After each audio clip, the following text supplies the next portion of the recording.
మాకు అత్యంత సన్నిహితులైన love gospel వీక్షకులందరికీ సర్వశుభాలు.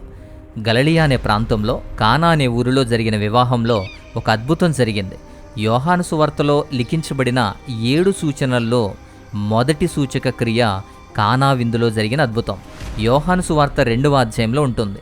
ఈ సంఘటన ద్వారానే యేసుక్రీస్తు వారు తన మహిమను బయలుపరుచుకున్నారు. ఆయన శిష్యులు ఆయన యందు విశ్వాసముంచారు. కానా వివాహంలో యేసుక్రీస్తు వారు నీళ్లను ద్రాక్షారసంగా మార్చి తన సూచక క్రియను తెలియచేశారు.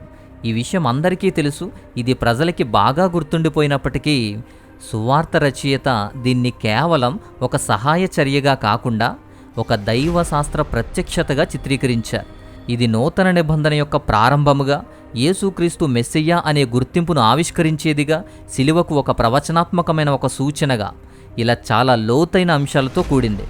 మీకు తెలిసిన అద్భుతం మాత్రమే కాకుండా దీని లోతైన సారాంశం కూడా మనం తెలుసుకుందాం. ముందుగా బైబిల్ వాక్యంలో ఏముందో చూద్దాం. యోహాను సువార్త 2వ అధ్యాయము 1వ వాక్యం నుంచి 11వ వాక్యం వరకు. 3వ దినమున గలిలయలోని కానా అనే ఊరిలో ఒక వివాహం జరిగెను. యేసు తల్లి అక్కడుండెను. యేసును ఆయన శిష్యులను ఆ వివాహానికి పిలువబడ్డారు. ద్రాక్షారసం అయిపోయినప్పుడు యేసు తల్లి వారికి ద్రాక్షారసము లేదని ఆయనతో చెప్పగా, యేసు ఆమెతో, అమ్మా, నాతో నీకేమి, నా సమయం ఇంకా రాలేదు అన్నారు. ఆయన తల్లి పరిచారకులను చూసి, ఆయన మీతో చెప్పునది చెయ్యండి అన్నారు. యూదుల శుద్ధీకరణాచారం ప్రకారం 2-3 తూములు పట్టేటువంటి 6 రాతి బాణలు అక్కడ ఉంచబడెను. యేసు ఆ బాణలు నీళ్లతో నింపండి అని వారితో చెప్పగా వారు అంచుల మట్టుకు నింపిరి. అప్పుడాయన వారితో, మీరిప్పుడు ముంచి విందు ప్రధాని యొద్దకు తీసుకుపోండని చెప్పగా వారు తీసుకుని పోయారు. ఆ ద్రాక్షారసము ఎక్కడి నుంచి వచ్చెనో ఆ నీళ్లు ముంచి తీసుకుపోయిన పరిచారకులకే తెలిసినది గాని విందు ప్రధానికి తెలియకపోయెను గనుక ద్రాక్షారసమైన ఆ నీళ్లు రుచి చూచినప్పుడు ఆ విందు ప్రధాని పెండ్లి కుమారుణ్ణి పిలిచి, ప్రతివాడు మొదట మంచి ద్రాక్షారసం పోసి జనులు మత్తుగా ఉన్నప్పుడు జబ్బురసం పోస్తారు. నీవైతే ఇదివరకే మంచి ద్రాక్షారసం ఉంచుకొనుచున్నావని అతనితో చెప్పెను. గలిలయలోని కానాలో యేసు ఈ మొదటి సూచక క్రియ చేసి తన మహిమను బయలుపరచెను. అందువలన ఆయన శిష్యులు ఆయన యందు విశ్వాసముంచిరి. ఇది యోహాను సువార్త 2వ అధ్యాయం మొదటి 11 వాక్యాలు. యోహాను తన మాటలను ఒక పవర్ఫుల్ మాటతో, ఒక కీ పాయింట్తో ముగిస్తాడు. 11వ వాక్యంలో యేసు గలిలయలో కానాలో తన సూచక్రియలలో మొదటిదైన దీన్ని చేసి తన మహిమను బయలుపరిచాడు. ఆయన శిష్యులు ఆయన యందు విశ్వాసముంచారు అని వ్రాశాడు. మొదటి శతాబ్దపు యూదుల వివాహాలు ఎలా జరిగేవి అని చూస్తే, మొదటి శతాబ్దపు గలిలయలోని గ్రామ జీవితాల్లో వివాహాలు అనేవి చాలా ప్రాముఖ్యమైనవి. అత్యంత ప్రాముఖ్యమైన వివాహాలన్నీ కూడా సామూహిక వేడుకగా ఉండేవి. ఇవి తరచుగా 7 రోజుల పాటు జరుగుతాయి. గ్రామం అంతా హాజరయ్యేవి. ఆ వేడుక జరిగేంత వరకు కూడా ఆహారం, ద్రాక్షారసం ఈ 2 అందించే బాధ్యత వరుడి కుటుంబంపై ఉంటుంది. విందు మధ్యలో ద్రాక్షారసం అయిపోవడం కేవలం ఒక చిన్న అసౌకర్యం మాత్రమే కాదు, అది పెను ప్రమాదం.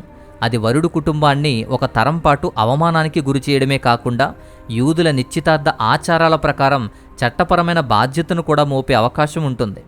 యూదుల నిబంధన ప్రకారం, యూదుల సాంప్రదాయంలో ద్రాక్షారసం అనేది ఆనందం, ఆశీర్వాదం, మెస్సియా యుగం యొక్క సమృద్ధికి ప్రతీకగా, ఒక సూచనగా నిలిచేది ద్రాక్షారసం అనేది. ద్రాక్షారసానికి అంత ప్రాముఖ్యతనిచ్చేవారు యూదుల వివాహాల్లో. ఇది జరిగింది కానా అనేటువంటి ఊరిలో. కానా అనేది ఒక చిన్న, అంతగా ప్రాముఖ్యత లేని ఒక గలిలయలో ఉన్న గ్రామం. అయితే యేసుక్రీస్తు వారి శిష్యుల్లో ఒకడు నతానియేలు. ఈ కానాకు సంబంధించినటువంటి శిష్యుడే నతానియేలు కాబట్టి అతని స్వస్థలం కూడా అక్కడే ఉంది. యోహాను సువార్త 21వ అధ్యాయం 2వ వాక్యం ప్రకారం అతను కానాకు చెందినవాడే. అందుకే యేసుక్రీస్తు వారు అలాగే ఆయన దగ్గరున్న ఆయన శిష్యులు కూడా ఆహ్వానించబడ్డారు అని ఇది మనకు తెలియచేస్తుంది. ఇక ఈ కానా విందులో ప్రాముఖ్యమైన పాత్ర 6 రాతి బాణలు. యోహాను యూదుల శుద్ధీకరణ ఆచారాల కోసం ఒక్కొక్కటి 20-30 గ్యాలన్స్ నీరు పట్టేటువంటి 6 రాతి బాణలు ఉంచాడు. ఈ 6 రాతి పాత్రల గురించి కూడా సువార్తల్లో చారిత్రాత్మకమైన, అత్యంత ఖచ్చితమైన ప్రకటనలో ఇవి కూడా ఒకటి. సుమారు క్రీస్తు పూర్వం 100 సంవత్సరాల పూర్వం భక్తిపరులైనటువంటి యూదులు లేవీకాండం 11వ అధ్యాయము 15వ అధ్యాయాలను స్పష్టంగా తెలుసుకొని అక్షరాలా వాటిని అన్వయించుకొని మట్టి పాత్రల వలె కాకుండా రాతి పాత్రలు ఆచారపరమైనవిగా చేసుకున్నారు. అపవిత్రతను పొందలేవని ఈ రాతి పాత్రలనే ఉపయోగించేవారు. మట్టి పాత్రలు అపవిత్రమైనప్పుడు వాటిని పగలగొట్టాల్సి ఉంటుంది. అందుకే రాతి పాత్రలను ఆచారపరమైనవిగా అక్కడ వాడేవారు. అలాగే ఈ 2వ యెరూషలేము చివరి కాలంలో యూదయ, గలిలయ ప్రాంతమంతటా కూడా ఇలా సున్నపురాయి పాత్రను తయారు చేసుకుని వాడేవారు. అలా పాత్రలను తయారు చేసుకునేటువంటి కొన్ని ప్రాంతాలను కూడా కనుగొన్నారు. ఇప్పుడు ద్రాక్షారసం గురించి మాట్లాడితే, ద్రాక్షారసం తాగకూడదు కదా, ఎందుకు యేసుక్రీస్తు ద్రాక్షారసం అద్భుతంగా చేశారు అనే ప్రశ్న చాలామందిలో ఉంటుంది. ద్రాక్షారసం వేరు, యేసు చేసిన ద్రాక్షారసం వేరు. వైన్ వేరు, వైన్ అనేది వేరు. వైన్ అంటే పులియబెట్టని మంచి ద్రాక్షారసం నుంచి తీయబడింది. ఇక వైన్ అంటే పులియబెట్టిన మత్తు. రెండిటికి కూడా చాలా తేడా ఉంటుంది. ఇక బైబిల్ సందర్భంలో కూడా పాత ద్రాక్షారసం, కొత్త ద్రాక్షారసం, ఓల్డ్ వైన్ అండ్ మస్ట్ అనేటువంటి 2 కాన్సెప్ట్లు ఉంటాయి. ఆ రెండిట్లకి తేడా ఎక్కడ అంటే పులియబెట్టడం, ఫర్మెంటేషన్ మీద ఆధారపడి ఉంటుంది. ఈ వ్యత్యాసం భౌతిక పరంగానే కాకుండా ఆత్మీయ పరంగా కూడా చాలా ప్రాముఖ్యమైనది. కొత్త ద్రాక్షారసం, న్యూ వైన్ అనేదాన్ని తిరోష్ అని పిలిచేవారు. అంటే ఇది ద్రాక్ష తీగల నుంచి తాజాగా తీసినటువంటి ఒక రసం. దీనిలో ఆల్కహాల్ ఉండదు, పులియబెట్టబడదు. ఇది తరచుగా దేవుని ఆశీర్వాదానికి, కొత్త నిబంధనకు ప్రతీకగా పరిగణించబడేది. ఇక పాత ద్రాక్షారసం, ఓల్డ్ వైన్ అనేది యాయిన్ అని పిలువబడేది. అంటే ఇది ఎక్కువ కాలం నిల్వ ఉంచబడేది, పులియబెట్టబడింది, ఫార్మెంటేషన్ జరిగింది. ఇది ఆల్కహాల్ను కలిగి ఉంటుంది, అలాగే మత్తును కూడా కలిగిస్తుంది. సో 2 కూడా వేరు. ఇక ప్రాముఖ్యమైన ఒక ఆత్మీయ అర్థం ఏంటి అంటే, ఓల్డ్ వైన్ అనేది, పాత ద్రాక్షారసం అనేది పరిసర్యుల కాలపు పాత పద్ధతులు, ధర్మశాస్త్ర విధులు, మతపరమైన ఆచారాలు, కట్టడలు, విధులకు సంబంధించినదైతే, కొత్త వైన్ అనేది, నూతన ద్రాక్షారసం అనేది యేసుక్రీస్తు వారు తెచ్చిన నూతన నిబంధన, సువార్త, పరిశుద్ధాత్మ శక్తికి ప్రతీకగా ఉంటాయి. అయితే యేసుక్రీస్తు వారు ఈ కొత్త నిబంధనకు చెందిన, అంటే ఈ కొత్త ద్రాక్షారసాన్ని ఇచ్చారేమో అనుకుంటారేమో. అది కూడా కాదు. కానాలో జరిగిన వివాహపు వేడుకలో సుమారు 120 నుంచి 150 గ్యాలన్ల నీరు పడుతుంది. అక్కడ ఆల్కహాల్ లేని ఒక మంచి ద్రాక్షారసాన్ని వారు అనుభూతి చెందారు. ఇది ఆనందానికి, నూతన నిబంధనకు కూడా సాంకేతం. యేసుక్రీస్తు ఇచ్చిన ద్రాక్షారసం పూర్తిగా భిన్నమైంది, ఆరోగ్యకరమైంది, చేదు లేనిది, అలాగే చెడిపోనిది, నిలవబెట్టనిది. ద్రాక్షారసం ద్రాక్ష తీగల నుంచి రాలేదు. అది మత్తు కాదు, పులియబెట్టలేదు. అలా సృష్టించబడిన ద్రాక్షారసం భౌతికమైన ద్రాక్ష తీగల నుంచి కూడా వచ్చింది కాదు. ఒకవేళ అలా ద్రాక్ష తీగల నుంచి ఫ్రెష్గా వచ్చి మత్తు లేనిది అయితే, ఆల్కహాల్ లేనిది అయితే అది కొత్త ద్రాక్షారసం అయి ఉండొచ్చు. లేదా పులియబెట్టి మత్తు చేసేదైతే అది పాత ద్రాక్షారసం అయి ఉండొచ్చు. కానీ అసలు ద్రాక్ష తీగల నుంచే రాలేదు, వాటర్ నుంచి వచ్చింది. అందుకే దేవుని చేత అద్భుతమైన రీతిలో తక్షణమే ఉత్పత్తి చేయబడిన ద్రాక్షారసం అది. అందుకే యేసుక్రీస్తు చేత తక్షణమే వాటర్ ద్వారా సృష్టించబడింది. అది టేస్ట్లో కూడా చాలా అద్భుతంగా ఉంది. సాధారణమైన దానిని అసాధారణమైనదిగా మార్చగల ఆయన దైవిక అధికారానికి ప్రతీకగా నిలిచింది ద్రాక్షారసం. ఇక ఈ టాపిక్లో విందు ప్రధాని అని ఒకరు కనబడతారు. మాస్టర్ ఆఫ్ ఫీస్ట్ అంటారు, అంటే రూరల్ ఆఫ్ ఫీస్ట్ అని చెప్పి. యూదుల వివాహాల విందులలో ఆ విందు మొత్తం బాధ్యతలను పర్యవేక్షించేటువంటి వ్యక్తిని విందు ప్రధాని అని పిలుస్తారు. ఆహారం కానీ, పానీయాలు కానీ సక్రమంగా అందుతున్నాయో లేదో చూడడం, విందు కార్యక్రమాన్ని నడిపించడం ఆయన బాధ్యత, ఆయన పని. ఆ ద్రాక్షరసం చాలా రుచిగా ఉండడంతో విందు ప్రధాని వరుణ్ణి పిలిచి, ప్రతివాడు మొదట మంచి ద్రాక్షారసాన్ని, జనులు మత్తుగా ఉన్నప్పుడు చెడ్డది అంతకంటే తక్కువది పలుచనిది ఇస్తారు, నీవైతే ముందే మంచి ద్రాక్షారసం ఉంచుకున్నావు అని అక్కడ సాక్ష్యమిస్తాడు. ఇప్పుడు యేసుక్రీస్తు వారు చేసిన మొదటి అద్భుతం ద్రాక్షారసానికి సంబంధించింది కాదు. అక్కడ నీళ్లను ద్రాక్షారసంగా మార్చిన అద్భుతం మనం చూస్తాం, కానీ అక్కడ సాంకేతానికి మాధ్యమంగా ఉంటుంది. యోహాను ఆ సంఘటనని సూచక క్రియ అని పిలుస్తాడు 11వ వాక్యంలో. అంటే అది తన పరిధిని దాటేటువంటి సూచక క్రియ. సూచక క్రియ అంటే ఒక మిరకిల్, ఒక సైన్. దేవుని మహిమను, క్రీస్తు దైవత్వాన్ని, ఆయన అధికారాన్ని నిరూపించుకునేటువంటి ఒక అద్భుతమైన కార్యం. అవి కేవలం ఆశ్చర్యం కోసం కాకుండా సత్యమును వెల్లడించడానికి, ప్రజలను విశ్వాసంలోకి నడిపించడానికి నిదర్శనాలుగా చేయబడతాయి. దానిలో ప్రాముఖ్యంగా అది పాత నిబంధనను కొత్త నిబంధనతో భర్తీ చేయడం గురించిన విషయాన్ని చెబుతుంది. ఆ రాతి పాత్రలు మోషే ధర్మశాస్త్రపు ఆచార శుద్ధీకరణ వ్యవస్థ మొత్తానికి కూడా ప్రతీకలుగా ఉంటాయి. ఆ వ్యవస్థ బయటి భాగాన్ని మాత్రమే కడగగలరు, కానీ హృదయాన్ని ఎన్నడూ కడగలేరు. అదే నీటిని ద్రాక్షారసంగా మార్చడం ద్వారా యేసుక్రీస్తు వారు దృశ్యమానంగా ప్రకటించిన విషయం ఏంటి అంటే, బాహ్య శుద్ధీకరణ యుగం ముగిసింది, అంతర్గత ప్రవర్తనా యుగం ప్రారంభమయ్యింది. అంటే ధర్మశాస్త్రపు పాత నిబంధన స్థానంలో కృపా నిబంధన వస్తుంది అనే సూచిక క్రియ ఇక్కడ జరిగింది. ఇక తర్వాత ఇంకొక అంశం కూడా ఉంది. అది ఆయన దైవిక మహిమను వెల్లడి చేయడానికి సంబంధించింది. యోహాను దాన్ని ఉద్దేశించి స్పష్టంగా తెలియజేశాడు 11వ వాక్యంలో. ఆయన తన మహిమను బయలుపరచగా ఆయన శిష్యులు ఆయన యందు విశ్వాసముంచారు అంటారు. ఈ అద్భుతం యేసుక్రీస్తు దైవత్వాన్ని మొదటిగా ఆవిష్కరించింది.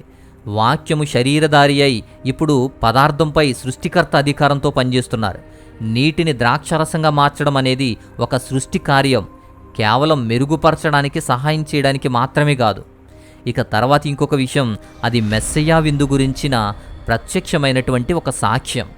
వాక్యంలో ఉన్న ప్రవక్తలు మెస్సయ్య యొక్క రాకను, వాటి యుగాన్ని బాగా నిల్వ ఉంచిన ద్రాక్షారసంతో నిండిన విందుగా వర్ణించారు. యెషయా గ్రంథం 25వ అధ్యాయం 6వ వాక్యంలో, యోవేలు గ్రంథం 3వ అధ్యాయం 18వ వాక్యంలో, ఆమోసు గ్రంథం 9వ అధ్యాయం 13వ వాక్యంలో అలా బాగా నిల్వ ఉంచిన ద్రాక్షారసంతో నిండిన విందుగా వర్ణిస్తారు. అందుకే విందు ప్రధాని కూడా మీరు మంచి ద్రాక్షారసాన్ని ఇప్పటి వరకు ఉంచారు అంటాడు. అంటే శ్రేష్టమైనది ఇక్కడే ఉంది, యేసుక్రీస్తు రూపంలో మెస్సయ్యా యుగం ఉదయించింది అని ప్రకటిస్తోంది. ఇక తర్వాత ఇంకొకటి, అది మరియ యొక్క విశ్వాసము, మరియ చూపించినటువంటి విధేయత. మరియ అక్కడ నిశ్శబ్దంగానే ఉంది. ఆయన ఏం చెబుతారో అదే చెయ్యండి అని మరియ చెబుతుంది. లేఖనాల్లో నమోదు చేయబడిన మరియ యొక్క చివరి మాటలు అవే. ఆమె పాత్ర యేసుక్రీస్తు వారికి ఆజ్ఞాపించడం కాదు, అది చెయ్యి ఇది చెయ్యి అని ఆయనకు చెప్పడం కాదు, ఇతరులను విధేయత వైపు నడిపించటం. నా సమయం ఇంకా రాలేదు, నాతో నీకేమి అన్నప్పుడు కూడా స్పష్టమైన తిరస్కారం తర్వాత కూడా అక్కడ నిలిచి ఉన్న విశ్వాసానికి ఒక నమూనాగా నిలిచింది మరియ. ఇక మరొక విషయం, అది ఒక పెళ్లి గురించి, అంతిమంగా జరిగేటువంటి వివాహం గురించి. కానా వివాహాన్ని అక్కడ సందర్భంగా చూపిస్తూ అంత్యకాలపు గొర్రెపిల్ల వివాహాన్ని చూపించేటువంటి ఒక సాక్ష్యంగా, ఒక సూచనగా అక్కడ కనబడుతోంది. వాక్యం చూడండి, ప్రధానంగా దేవుని యొక్క లేఖనాలు మొదటి వివాహంతో స్టార్ట్ అవుతాయి. అంటే ఆదాము హవ్వల వివాహంతో ప్రారంభమై మరొక వివాహంతో ముగుస్తుంది. అంటే గొర్రెపిల్ల వివాహ విందుతో ముగుస్తుంది. ప్రకటన గ్రంథం 19వ అధ్యాయం 7 నుంచి 9 వాక్యాలు చూస్తే అక్కడ ఆ వివాహంతో ముగుస్తుంది. యేసుక్రీస్తు వారు తన మొదటి సూచక క్రియ కొరకు ఒక వివాహాన్ని వేదికగా ఎంచుకున్నారు. ఎందుకు వివాహమే అంటే సంపూర్ణమైన పరిచర్య ఒక వధువుగా సిద్ధపరచడం కోసం, అనగా సంఘం అనే వధువును ఆయన తీసుకొని సంఘాన్ని నిబంధనమైన ఆనందంలోకి తీసుకువెళ్లడమే. పాత వ్యవస్థ ధర్మశాస్త్ర కట్టడల యొక్క క్షీణించినమైనటువంటి బలహీనమైనటువంటి ద్రాక్షరసం స్థానంలో పెండ్లి కుమారుని యొక్క శ్రేష్టమైన ద్రాక్షరసం ఉంచబడుతుంది అని చెప్పడం కోసం. అలాగే కొన్ని ప్రాముఖ్యమైన విషయాల ద్వారా ఈ కానా విందులో ఉన్న గొప్ప సత్యాలు మనం తెలుసుకోవచ్చు. 3వ రోజున అని మాట్లాడతారు మొదటి వాక్యంలో. అంటే 3వ రోజున పునరుద్ధానానికి సూచనగా మాట్లాడిన మాట ఈ మొదటి సూచిక క్రియలలో వాడబడింది. ఇక వివాహ విందు అనేది అక్కడ గ్రామంలో జరిగిన ఒక వేడుకే, కానీ గొర్రెపిల్ల వివాహ విందుకు ఒక సూచన. అలాగే అక్కడ ద్రాక్షరసం అయిపోయింది, ఒక సామాజిక ఇబ్బంది ఏర్పడింది, ఒక సమస్య ఏర్పడింది. అలాంటి ఆనందాన్ని కలిగించడంలో చట్టబద్ధమైనటువంటి ఇలాంటి చిక్కులు, శ్రమలు, శోధనలు ఉంటాయి అని చెప్పి అలాంటి పరిస్థితుల్లో మనకు చెప్పడానికి, చూపించడానికి సాక్ష్యంగా కనబడుతోంది. ఇక 6 రాతి పాత్రలు కనబడతాయి. యూదుల శుద్ధీకరణ ఆచారాలకు, సాంప్రదాయాలకు అక్కడ సాక్ష్యంగా ఉన్న రాతి బాణలవి. 6 అనేది అసంపూర్ణత. ధర్మశాస్త్రం పరిపూర్ణం చేయలేకపోయింది కాబట్టే అసంపూర్ణమైన దాన్ని పరిపూర్ణం చేయడానికి వచ్చిన యేసుక్రీస్తును సూచిస్తాయి. ఇక పాత్రలు నింపబడ్డాయి, ఎక్కడ వరకు, అంచుల వరకు నిండుగా నింపబడ్డాయి. అది సేవకుల విధేయతకు చిహ్నం. సంపూర్ణమైన సమర్పణ, సంపూర్ణమైనటువంటి సేవా జీవితం పూర్తిగా అర్పించబడిన దాన్ని దేవుడు ఖచ్చితంగా నింపుతాడు అనేదానికి సాక్ష్యం. ఇక నీరు ద్రాక్షరసంగా మారడం, శారీరక ప్రవర్తన కూడా మారడం. అంటే ధర్మశాస్త్ర చట్టం అనేది దైవరూపంగా మారింది, ఆచారబద్ధమైన విషయాలన్నీ సంబంధంగా మారిపోయాయి. అలాగే మనిషి యొక్క జీవితాన్ని మార్చేటువంటి పరిపూర్ణమైన శక్తిమంతుడు భూమి మీద ఉన్నాడు. నీరు ద్రాక్షారసంగా మారినట్లే మనిషి కూడా పవిత్రుడిగా, నీతిమంతుడిగా, పరిశుద్ధుడిగా మార్చగల శక్తివంతమైన వాడున్నాడు. అలాగే ఉత్తమమైన వైన్ అనేది, ఆ ద్రాక్షారసం, రుచిగల ద్రాక్షారసం చివరి వరకు ఉంచావు అనే మాట. ఇక వివాహ విందులో ఏం జరిగిందో, ఏం జరగలేదో ఎవరికీ తెలియదు, కేవలం సేవకులకు మాత్రమే తెలుసు. అది దాగి ఉన్న రహస్యం. అంతే, క్రీస్తుకు విధేయులైన వారు ఇతరులు చూడలేని దాన్ని కూడా చూస్తారు. వారికి మాత్రమే తెలుస్తుంది క్రీస్తు విధేయతలో ఉన్న గొప్పతనం అది. సో ఇలా కానా విందులో మంచి విషయాలతో కూడినటువంటి అద్భుతాలు మనం నేర్చుకోవాలి. అయితే విశ్వాసికి సంబంధించిన ఈ కానా వివాహంలో దేవుడు చేసిన కార్యాన్ని బట్టి ఒక ఆత్మీయ పాఠాలు ఒక 6 ఉంటాయి. 6 ఆత్మీయ పాఠాలు తెలుసుకుందాం. మొదటిది, యేసుక్రీస్తు వారు సామాన్య జీవితాన్ని చాలా గౌరవిస్తారు. ఆయన తన బహిరంగ పరిచర్యను దేవాలయంలో కాకుండా ఒక గ్రామంలో వివాహ వేడుకలో ప్రారంభించారు. వివాహాన్ని, కుటుంబాన్ని, ఆనందాన్ని పవిత్రపరిచారు, చాలా వాల్యూ ఇచ్చారు.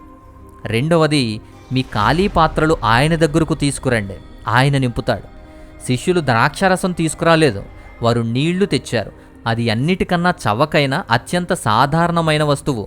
మనం ఇవ్వలేని దాన్ని యేసుక్రీస్తు ఇస్తారు, కానీ మనం ఇవ్వగలిగేది ముందు తీసుకురావాలి కదా.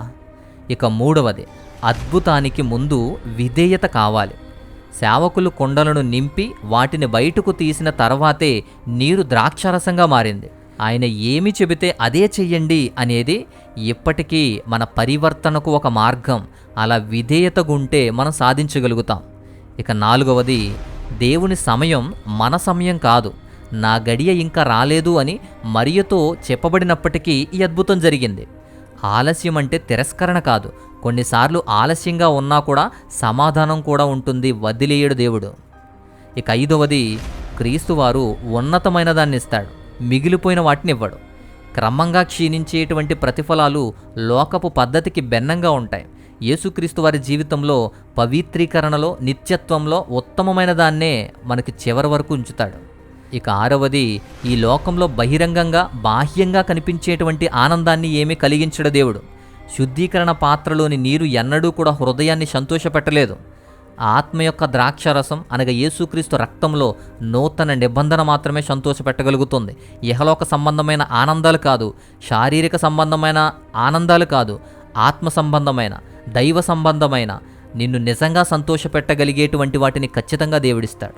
ఇక ఏడవది, సిలువ ఎల్లప్పుడూ దృష్టిలోనే ఉంటుంది. యేసుక్రీస్తు వారు చేసిన ప్రతి అద్భుతం యొక్క అంతిమ లక్ష్యం కల్వరిలో ఉన్న సిలువను సూచించేదే. కానా ద్రాక్షారసం చివరి విందులో పానపాత్రను ముందుగా సూచించేదే.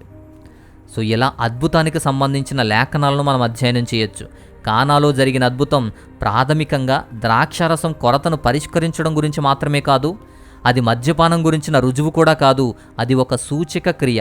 మెస్సియా వచ్చాడని, పాత ఆచారాల క్రమమంతా కూడా రూపాంతరం చెందుతుంది అని, అవన్నీ కూడా నెరవేర్పు జరుగుతున్నాయని, ఒక కొత్త శ్రేష్టమైన నిబంధన కుమ్మరించబడుతుంది అని, పెండ్లి కుమారుడే స్వయంగా తన ప్రజల మధ్య ఉన్నాడు అని యోహాను సువార్తలో చేసిన ప్రారంభమైన ప్రకటన ఇదే. యోధామత శుద్ధీకరణ ఆచారాలన్నిటిలోనూ కూడా 6 ఖాళీగా ఉన్న పాత్రలు ప్రతి తరంలోనూ ఒక హెచ్చరికగా నిలుస్తాయి. క్రీస్తు లేని చోట ఎండిపోతుంది, ఖాళీ అయిపోతుంది, కానీ యేసును ఆహ్వానించిన చోట నీరు ద్రాక్షారసంగా మారుతుంది. అవమానం కూడా వేడుకగా మారుతుంది. శ్రేష్టమైనది ఎప్పుడూ చివరి వరకు ఉంచుతుంది, ఉన్నతముగా గౌరవించబడుతోంది. కానా విందులో ఉన్న ఆత్మీయమైన అర్థాలు ఇవే. మీకు ఇవన్నీ చాలా క్లియర్గా అర్థమయ్యాయి అనుకుంటున్నాను. నచ్చితే ఖచ్చితంగా లైక్ చేయండి, ఇతరులకు కూడా షేర్ చేయండి. మీకు ఏదైనా సందేహాలున్నా, ఏదైనా డౌట్స్ ఉన్నా, ప్రార్థన అవసరతలున్నా వాట్సాప్ నంబర్ స్క్రీన్ మీద ఇస్తున్నాను. వాట్సాప్ మాత్రమే చేయండి, కాల్ చేసి ఇబ్బంది చేయొద్దు. అలాగే మా వ్యయ ప్రయాసలకు, మా పరిచర్యలకు సహాయం చేయాలి, మీ కానుకలు ఇవ్వాలి అనుకుంటే స్క్రీన్ మీద డీటెయిల్స్ ఉన్నాయి. మీ కానుకలు పంపించి మాతో పాలి భాగస్తులుగా, మాకు సహాయకులుగా ఉండాలి అని గుర్తు చేస్తూ ఉన్నాం. సో ఇది కానా విందులో యేసుక్రీస్తు వారు నీళ్లను ద్రాక్షరసంగా మార్చినటువంటి అద్భుతం వెనుక ఉన్న లోతైనటువంటి సత్యాలు. ఇవన్నీ చాలా క్లియర్గా మీకు అర్థమయ్యాయి అని నేను అనుకుంటున్నాను. మరొక అద్భుతమైనటువంటి మంచి వీడియో ద్వారా, మరొక టాపిక్ ద్వారా మరలా కలుసుకుందాం. అంతవరకు దేవాతి దేవుని మహా ఉన్నతమైన కృపా కాపుదల మీ అందరికీ తోడయుండి నడిపించి బలపరచునుగాక. ఆమేన్.